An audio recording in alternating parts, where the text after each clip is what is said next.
untuk Malaysia. Jom lapor dan bayar cukai pendapatan sekarang. Maklumat lanjut di www.hasil.gov.my. Dengarkan program Temu Bual Klinik Cukai bersama Lembaga Hasil Dalam Negeri Malaysia. Jom klik Hasil sekarang. Terima kasih atas sumbangan anda kepada kesejahteraan negara. Maklumat lanjut di www.hasil.gov.my.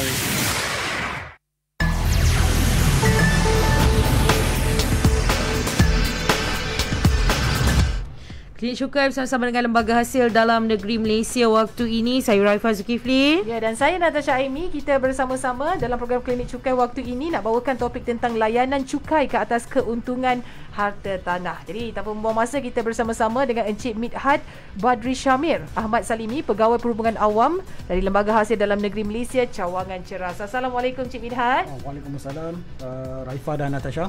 Ya, baik. Dan hari ini kita nak bawakan tentang layanan cukai ke atas keuntungan harta tanah. Jadi kita nak tahu terlebih dahulu apa yang dimaksudkan dengan cukai keuntungan harta tanah itu. Okay, Assalamualaikum warahmatullahi wabarakatuh. Selamat pagi pada pendengar Bernama Radio. Okay, terima kasih pada Bernama Radio pada pagi ini menjemput saya di studio untuk perbincangan topik yang berkaitan layanan cukai ke atas keuntungan harta tanah. Okey, untuk makluman pendengar Bernama Radio, Akta Cukai Keuntungan Harta Tanah 1976 telah diperkenalkan bagi menggantikan Akta Cukai Spekulasi Tanah 1974, iaitu cukai yang boleh dikenakan ke atas keuntungan daripada pelupusan aset yang boleh dikenakan cukai di mana aset tersebut terletak di Malaysia. Okey, untuk makluman juga, sebagai chargeable asset iaitu harta tanah seperti rumah, bangunan komersial, ladang dan tanah kosong boleh dikenakan sebagai cukai lah. Mulai 21 Oktober 1988, cukai ini diperluaskan kepada keuntungan daripada pelupusan saham dalam syarikat harta tanah. Dan ini juga pada masa kini CKST boleh dikenakan ke atas dua jenis keuntungan. Yang pertama, keuntungan yang diperoleh daripada pelupusan atau penjualan harta tanah di Malaysia, dan juga yang kedua ialah keuntungan daripada pelupusan saham syarikat harta tanah. Okey, untuk makluman juga, secara amnya pengenaan cukai dalam sesuatu transaksi pindah milik harta tanah terbagi kepada dua, iaitu pelupus iaitu akan tertakluk kepada CKHT, manakala bagi pemoleh pula akan tertakluk kepada duty stamp lah. Ia melibatkan dua kaedah, iaitu CKHT dan juga duty stamp. Walau bagaimanapun, keuntungan daripada pelupusan harta tanah atau saham syarikat tanah juga boleh dikenakan di bawah Akta Cukai Pendapatan 1967 sekiranya keuntungan itu terbit daripada transaksi bercorak perdagangan lah, ataupun boleh dikatakan dia mendatangkan keuntungan dalam perniagaan lah. Okey, untuk makluman, kita akan membincangkan berkenaan keuntungan pelupusan aset yang tertakluk kepada duty stamp dalam klinik cukai pada minggu depan lah. Dan untuk hari ini, perkongsian saya adalah berkaitan dengan keuntungan modal yang dikenakan di bawah Akta Cukai Keuntungan Harta Tanah 1976. Okey, baik. Dan kalau kita isi borang ataupun MyTax ni, dia akan ada tahu nak bubuh pelupusan aset ke tak nak. Jadi boleh tuan jelaskan dengan lebih lanjut berkaitan dengan pelupusan aset. Apa sebenarnya pelupusan aset ni? Okey, untuk makluman pendengar Bernama Radio. Okey, pelupusan aset kita boleh bermaksud kita memindahkan aset milik kita kepada orang lain. Okey, saya ambil contoh. Mungkin Raifah ada rumah, dia nak jual rumah kepada Natasha contohnya. Jika ada keuntungan, Raifah akan dikenakan CKST atas keuntungan tersebut. Manakala sekiranya Raifah mempunyai, orang kata ada saham lah dalam syarikat sekian-sekian, nak memindahkan dia punya saham tu kepada Natasha contohnya, maka dia pun masih tertakluk kepada CKST jika ada keuntungan lah yang boleh dikenakan semasa pindah milik tersebut. Okey, untuk di bawah atas CKST, pelupusan mempunyai maksud yang lebih luas lah, iaitu dia ada orang kata term ataupun ada syarat, iaitu melupuskan, iaitu artinya menjual, memindah hak, memindah milik, menyerah hak, menyelesaikan atau memberi milik, sama ada melalui perjanjian jual beli atau melalui kuat kuasa undang-undang. Okey, untuk individu yang melupuskan aset akan dikenakan CGST dalam tahun di mana transaksi pelupusan itu berlaku lah. Bermaksud kalau dia nak lupuskan aset dalam tahun tersebut, dia akan base pada tahun semasa lah. Okey. Selain individu, pelupus boleh terdiri daripada syarikat, perkongsian, pertubuhan, pemegang amanah dan lain-lain yang boleh dikenakan cukai. Walaupun terdapat juga individu yang melupuskan harta tanah, itu tidak bermustautin ataupun tinggal di Malaysia, tetapi aset tersebut masih berada di Malaysia, ia pun boleh dikenakan di bawah CKST lah. Kesimpulannya, kita dapat lihat bahawa pelupus sama ada bermustautin di Malaysia ataupun tidak adalah dikenakan cukai atas keuntungan yang terakru kepada pelupusan tersebut lah. Maksud dia kalau aset tu berada di Malaysia, dia akan still akan dikenakan di bawah akta CKST. Okey, saya tertarik tadi bila disebutkan bahawa di bawah akta CKST ni pelupusan ni maksudnya lebih luas. Yang kita tahu lupus kata ni kalau kita jual je. Betul. Tetapi kita tak terlihat pula kalau pindah milik ataupun menyerahkan hak. Contoh, mak saya dia ada rumah 8. Amin. Ya. Amin. 2 dia nak serah kat saya. Bagi free-free, tukar nama je. Alright. Itu macam mana? Itu kira pelupusan aset perlu juga dibuat sesuatu dengan lembaga hasil atau diam-diam je kita hadiah suka kita? Okey, untuk makluman Raifa dan Natasha, okey, untuk pelupusan aset tu dia akan di bawah atas CKST lah. Dia okey untuk makluman untuk proses untuk melupus ataupun menjual harta tanah, dekat sini saya akan maklumkan lah apa dokumen yang diperlukan lah. Okey, untuk seperti kita sedia maklum tadi, pelupusan aset adalah merupakan transaksi lah. Kita nak menjual tanah tu, ia akan melibatkan dua pihak lah. Bermaksud kalau dalam bahasa mudahnya, pelupusan tu adalah penjual, manakala pemoleh adalah pembeli. Kedua-dua pelupus dan pemoleh mempunyai tanggungjawab masing-masing apabila berlakunya transaksi pelupusan. Okey, di mana pelupus ataupun penjual yang saya maklum tadi perlu mengemukakan borang CKST 1A ataupun harta tanah ataupun CKST 1B saham syarikat harta tanah dalam tempoh 60 hari selepas tarikh pelupusan ke cawangan hasil yang mengendalikan fail cukai pendapatan pelupus lah. Bermaksud pelupus dia perlu tahu di mana fail CKST beliau lah, supaya proses untuk pelupusan itu akan dibuat lah. Okey, dalam keadaan biasa juga tarikh pelupusan adalah merujuk kepada tarikh perjanjian jual beli harta tanah. Bagi borang CKST 1A, CKST 1B perlu diisi secara berasingan mengikut bilangan pelupus lah. Macam contoh Natasha maklum mungkin ada banyak dia nak lupus, dia perlulah mengisi ikut borang yang berasingan lah. Okey, manakala bagi pemoleh ataupun pembeli perlu mengemukakan borang CKST 2A dalam tempoh 60 hari selepas tarikh pelupusan ke cawangan hasil yang mengendalikan fail pendapatan pelupus lah. Seperti saya maklum tadi, perlu tahulah di mana fail pelupus di cawangan berkenaan lah. Okey, borang CKST 2A juga perlu diisi secara berasingan mengikut bilangan pemoleh. Okey, bagi borang nyata CKST boleh didapati di cawangan hasil yang berhampiran atau boleh dimuat turun dan dicetak di dalam portal rasmi hasil di www.hasil.gov.my. Ini pentinglah kalau katakan kita nak membuat pelupus ataupun kepada pemoleh. Baik. Okey.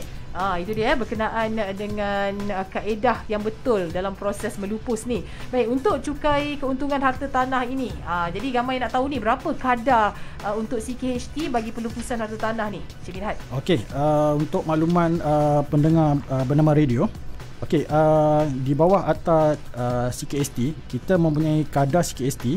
Okey, di sini saya akan maklumkan kita ada kategori itu bagi syarikat yang diperbadankan di Malaysia ataupun pemegang amanah bagi sesuatu amanah ataupun pertubuhan yang didaftarkan di bawah Akta Pertubuhan 1966. Kemudian terdapat juga individu bukan warga negara dan juga bukan bermustautin tetap ataupun harta pusaka si mati yang bukan warga negara dan juga bukan pemustautin tetap atau syarikat yang tidak diperbadankan di Malaysia atau selain yang telah saya sebutkan tadi.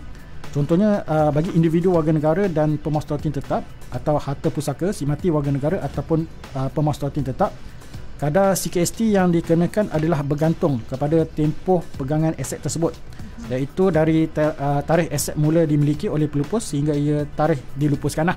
Bermaksud pelupus tu lagi lama dia belum melupuskan tu, lagi orang kata kadar dia akan berbeza lah. Okey, kat sini saya akan ambil orang kata kadar CKST adalah lebih rendah lah. Aset yang dipegang lebih lama di tangan pelupus. Sebagai contoh, saya perincikan untuk kadar CKST bagi individu warga negara Malaysia lah. Okey, jika aset dilupuskan dalam tempoh 3 tahun selepas tarikh pemulihannya, kadar CKST yang dikenakan adalah sebanyak 30%. Okey, jika aset dilupuskan dalam tahun keempat, kadar CKST yang dikenakan adalah 20%. Jika aset dilupuskan dalam tahun kelima, kadar CKST yang dikenakan adalah 15%. Kemudian kadar bagi aset yang dilupuskan bagi tahun ke-6 dan seterusnya, kadar CKST yang dikenakan adalah 0% lah. Ini seperti yang kita sedia maklum, mulai 1 Januari 2022, kadar CKST kembali tidak dikenakan kepada individu warga negara ataupun pemuas tuatin tetap yang melupuskan aset selepas 5 tahun lah. Dan ini semasa pembentangan bajet yang terdahulu lah, bila untuk tahun ke-6 ni.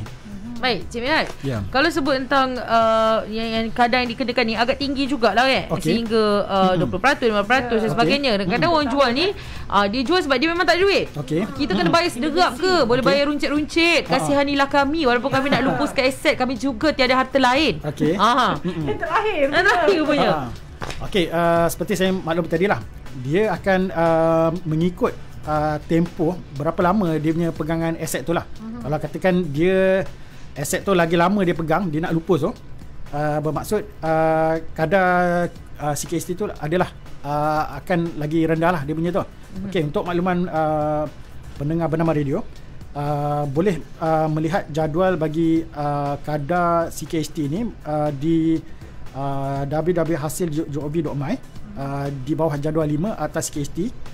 Dan juga tuan-puan bolehlah orang kata nak tahu dalam tempoh berapa lama aset yang dipegang tu untuk orang kata dilupuskan lah. Sebab kita terdapat kadar-kadar yang mengikut tempoh untuk dilupuskan. Okey, itu dia. Adalah prasyarat-prasyarat dia. Yang melayakkan kita nak bayar bagaimana kan, ya, sikit-sikit kan atau sederap terus. Okey. Baik, dan tentang pengecualian. Ini antara yang menarik lah ya untuk semua pembayar cukai. Apa agaknya pengecualian yang diberikan kepada mereka yang nak jual rumah kediaman mereka ni, harta tanah mereka. Okey, untuk makluman pendengar bernama radio, biasanya kalau di orang kata di bahagian pengecualian ni yang orang akan tunggu orang love. Orang kata lebih take care lah orang kata. Dia akan tertarik kan apa yang pengecualian ada. Ya, memang ada. Pengecualian CKST akan diberikan atas keuntungan yang diperolehi daripada pelupusan kediaman persendirian. Pengecualian hanya layak dinikmati oleh individu sekali seumur hidup lah. Maksudnya kalau dia banyak aset rumah pun, tapi kelayakan hanya diberi sekali saja. Okey, bagi kediaman persendirian ialah bangunan atau sebahagian daripada bangunan di Malaysia yang dimiliki oleh seseorang individu dan diduduki atau disahkanlah layak untuk diduduki sebagai tempat kediaman lah. Bermaksud tempat kediaman tu orang kata dia yang akan tinggal lah. Maksudnya dia tak boleh lah katakan macam mungkin dia duduk di pejabat, lepas tu dia akan buat tempat tinggal lah, tapi dia akan kepada tempat kediaman lah. Okey, pengajian cukai bagi pelupusan rumah kediaman di bawah Seksyen 8 atas KST ini adalah dihadkan untuk satu rumah kediaman saja, dan ia tidak semestinya rumah pertama milik untuk pelupus lah. Macam saya maklum tadi lah, kalau dia ada banyak rumah pun dia akan dikenakan di atas satu tempat kediaman saja. Okey. Baik. Itu dia untuk pengecualian yang diberikan kepada mereka yang nak jual rumah kediaman ni. Baik, kita akan berehat seketika. Cik Nidhat ya. Kejap lagi kita nak tanyakan tentang apa pula syarat, macam mana pula kaedahnya untuk memohon pengecualian CKST itu. Jadi berehat seketika, terus saja dengarkan kami di Bernama Radio, stesen berita bisnes dan anda. Ayo kita laksanakan cukai demi negara agar terus memakmurkan. Jika kau cintakan negara, bersama membangunkan negara tercinta kita untuk Malaysia. Jom lapor dan bayar cukai pendapatan sekarang. Maklumat lanjut di www.hasil.gov.my.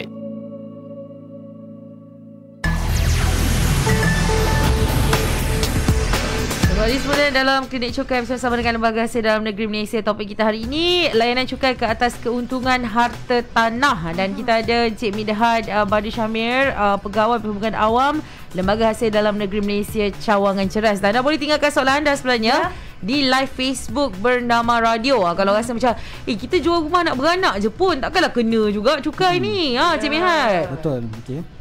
Itulah soalannya. Soalan. Anak beranak kot. Dia macam malah tukar nama, berbayar sikit, bayar pun macam sagu hati je. Okey, seperti yang saya maklumkan tadi, kita akan merujuk juga kepada tempoh pegangan lah. Dia punya berapa lama tempoh untuk pelupusan. Dia pun akan tertakluk lah. Kita tengok berapa lama dia nak lupus tu. Sekiranya macam saya maklumkan tadi, untuk individu lah, bagi tahun ke-6 selepas tu dia tiada kadar cukai dikenakan lah. Dia pun masih tertakluk lah pada tempoh yang berapa lama dia nak melupuskan dia punya aset tersebut. Jadi kalau kata adik-beradik tu lepas 6 tahun tu insya-Allah tak ada lah. Okey, tapi kan ini tersebut apabila ianya berlaku pembayaran. Betul betul. Melibatkan wang ringgit. Maksud tak kisahlah walau semurah mana pun ianya akan ada CKHT tu. Betul. Tetapi kalau dia hanya pindah milik, maksudnya dia bagi free. Okey, sama juga kita akan tengok pada dokumen juga. Kalau untuk makluman pendengar bernama radio, sekiranya katalah dia nak pindah milik, kita akan tengok dokumen tersebut lah, sama ada dia pindah milik ataupun untuk pelupusan tersebut. Jadi sekiranya katakan macam pelupus tu dia mempunyai sebarang orang kata macam pertanyaan, dia boleh datanglah ke mana-mana cawangan LHDN untuk orang kata kepastian lah, untuk nak semak kata dia nak pindah milik kan. Kadang nak tengok juga dia punya tu status dia nak pindah milik tu macam mana. Okey, jadi macam kalau tukar-tukar nama pun nak kena tengok juga dokumen. Betul. Walaupun di kalangan ahli keluarga. Betul, gitu kan.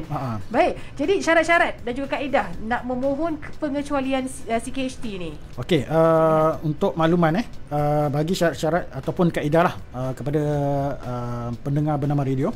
Okey, di bahagian ni pun sama jugalah, macam orang pun dia akan berminat bagaimana orang kata nak dapat pengecualian CKST tu bagi rumah kediaman. Okey, untuk makluman pendengar, bagi memohon pengecualian CKST ni, pemohon mestilah individu warga negara Malaysia ataupun pemaskutin tetap Malaysia lah. Bermaksud dia warga tempatan ataupun dia telah menetap di Malaysia ni. Aset yang dilupuskan mestilah kediaman persendirian. Dan pemilihan untuk pengecualian kediaman persendirian mestilah dibuat secara bertulis, iaitu melalui lampiran 3 kepada borang CKST 1A. Pemilihan tersebut tidak boleh ditarik balik dan pengecualian tidak akan diberi untuk kediaman persendirian seterusnya lah. Jadi jika memiliki beberapa buah rumah kediaman, pelupus sewajarnya pilih satu rumah dengan nilai keuntungan yang paling tinggi untuk pengecualian CKST, supaya pengecualian cukai dia peroleh akan berbaloi lah dengan yang apa yang dia nak jual untuk pelupusan tersebut. Dan kalau misal kata berlaku antara suami isteri ke apa, memang perlu juga dilaporkan Ya, betul. Sebab dia apa-apa kalau melibatkan aset, dia perlu laporkan lah untuk kepada pihak LHDN. Dan bukan hanya rumah, maksudnya tanah ke apa semua. Betul. Sebab dia termaktub di bawah atas cukai keuntungan harta tanah. Kita tak bagi pencerahan lah kan. Kata dia kata rumah aja, mama nak bagi kamu tanah. Yang kat perak tu kan. Jadi kalau kata dalam satu harta tanah tu ada 2 nama pula, bagaimana tu? Okey, untuk makluman pendengar bernama tu radio. Okey, sama juga sekiranya dalam ataupun geran tu ada 2 nama juga. Banyaklah nama kan sekarang. Banyak. Adik semua masuk. Dia pun perlu juga kita akan tengoklah sebab dia mungkin ada pembahagian orang kata dia punya share dia tu kan. Dia pun masih tertakluk lagi di bawah atas KHT lah kalau untuk dia nak melupuskan lah. Sebab dia akan kita tengok dia punya berapa kadar kata contohnya yang dia nak jual dalam pelupusan tu pun dia masih tertakluk di bawah atas KHT juga. Jadi walaupun ada banyak nama dalam satu harta tanah tu, tetap juga diambil kira lah. Betul. Okay. Baik, jadi dengan katanya ada lain-lain pengecualian juga untuk CKHT ni. Apa antaranya tu, Cik Midhad? Okey, untuk makluman pendengar bernama radio, terdapat juga pengecualian lain, iaitu pengecualian kediaman persendirian dan juga ada juga pengecualian di bawah perenggan 2 jadual 4 atas CKST 76. Okey, dekat sini pun mungkin pendengar bernama radio, mungkin diorang pun tak pernah orang kata tak pernah dengar ataupun mungkin terlepas pandang lah orang kata kan. Kita ada pengecualian ni diberikan kepada individu iaitu sebanyak 10,000 ataupun 10% daripada keuntungan yang boleh dikenakan cukai ataupun mana yang lebih tinggi lah. Sebagaimana saya jelaskan awal tadi, CKST akan dikenakan ke atas keuntungan daripada pelupusan aset. Okey, sebelum keuntungan itu didarabkan dengan kadar cukai yang dikenakan, suatu amount pengecualian diberikan kepada pelupus individu itu. Okey, sebagai contohnya di awal tadi saya ada maklum mungkin Raifa ataupun Natasha nak jual rumah contohnya kan. Katalah harga rumah tu dalam 500,000, kemudian dia boleh ditolak dengan harga belian dan lain-lain perbelanjaan yang dibenarkan berjumlah 300,000. Jadi apabila kita tengok kat situ keuntungan dia adalah 200,000, maka keuntungan 200,000 itu boleh diberikan pengecualian di bawah perenggan 2 jadual 4 atas KST, iaitu 10% lah. Bermaksud tadi kita 200,000, kalau daripada 200,000 10% akan bersama dengan 20,000. Kita ambil 20,000 Jadi dekat situ kalau kita tengok keuntungan boleh dikenakan cukai adalah 180,000 sebab kita dah tolak 20,000. Dan dekat situ kita akan tengok balik berapa lama pelupusan aset rumah tersebut tu. Sekiranya katakan dia dalam tempoh 5 tahun tu, kadar CKST tu akan dikenakan sebanyak 5% lah. Bermaksud daripada 180,000 tu dia akan di dalam kategori 5% lah, dan bermaksud kadar cukai yang dikenakan adalah 9,000 lah. Okey, itu kalau dia kata dalam tempoh 5 tahun. Manakala sekiranya dia membuat jualan rumah tu selepas 2022 1 Januari tu, kadar tu tidak akan dikenakan lah, yang seperti saya maklum sebentar tadi. Itulah orang kata makin lama dia pegang satu aset tu untuk dilupuskan, orang kata kadar tu akan berbeza lah. Baik. Jadi berita baik jugalah untuk mereka yang nak melupuskan harta tanah ni. Betul. Maksudnya pada 2022 dah tak ada lagi dikenakan. Betul. Dia untuk tahun ke-6. Tahun ke-6 tu. Selepas tahun ke-6. Selepas tahun ke-6. Jadi boleh kira lah nanti mak beli rumah tahun berapa. Mama beli dah lama. Sekarang ni pun banyak apa orang kata macam-macam perumahan baru kan sekarang ni. Orang kata boleh rancang kan dia punya tu. Boleh rancang beli rumah baru. Rumah baru pula seronok. Macam rumah banjir tadi. Okey. Tapi kan kita faham ramai juga yang mungkin kurang arif tentang CKST ni. Tapi jadi apa nasihat Cik Mihat kepada mereka? Okey, untuk makluman pendengar bernama radio. Okey, pada masa kini kita tengok ramai orang kata golongan muda lah orang kata, especially kita tengok dah ramai yang kata nak memiliki harta ataupun orang kata aset lah. Jadi di usia muda ni orang kata agak bagus lah kalau kita dah mempunyai aset yang ada ni. Walau bagaimanapun masih terdapat juga yang kurang arif berkenaan tanggungjawab untuk melaporkan keuntungan pelupusan harta tanah mereka. Di sini saya ingin menasihati mereka yang mana nak melupuskan aset supaya ambil tahu perkara asas berkenaan dengan CKST. Walaupun boleh dikatakan kebiasaannya penyediaan dokumen pelupusan ni akan diuruskan oleh peguam ataupun ejen cukai, termasuklah bagi pembukaan borang CKST kepada hasil. Pihak pelupus dan pemoleh perlu diberi perhatian lah kepada tempoh 60 hari selepas tarikh pelupusan untuk mengemukakan borang dan remita wang kepada hasil untuk mengelakkan daripada dikenakan penalti lah. Okey, di sini juga kami percaya orang ramai bersedia untuk membayar cukai kerana mereka tahu bahawa kerajaan akan menggunakan hasil kutipan cukai tersebut demi menjamin kemakmuran dan masa depan Malaysia lah. Okey, juga saya untuk mengingatkan kepada orang kata yang untuk membuat pelupusan, keuntungan harta tanah perlu dilaporkan melalui borang CKST, tidak termasuk di bawah keuntungan yang boleh dikenakan cukai pendapatan di bawah atas cukai 1967 lah, yang kita sedia maklum lah. Sebab takut ada yang beranggapan dia dah buat pelupusan CKST tapi dia tak perlu hantar borang yang kata dia ada makan gaji ataupun perniagaan lah. Dia berbeza. Buat macam biasalah. Ya, betul. Ini untuk harta tanah sahaja secara spesifiknya. Betul. Okey, jadi pesanan akhir Cik Mirhat kepada semua pendengar-pendengar bernama radio. Halo, saya pegawai lembaga hasil lah. Okey. Ya. Halo. Hari Ahad pula Halo. Okey. Puan ada tunggakan? Untuk pesanan akhir saya lah. Okey, seperti kita sedia maklum lah, Lembaga Hasil Daerah Negeri Malaysia ingin menasihatkan orang ramai agar sentiasa berwaspada dengan sindiket penipuan menyamar sebagai pegawai hasil yang semakin aktif sejak akhir-akhir ini. Boleh dikatakan kerap kalilah macam saya sendiri pun kadang ada terima juga daripada pembayar cukai. Ada juga kan. Okey.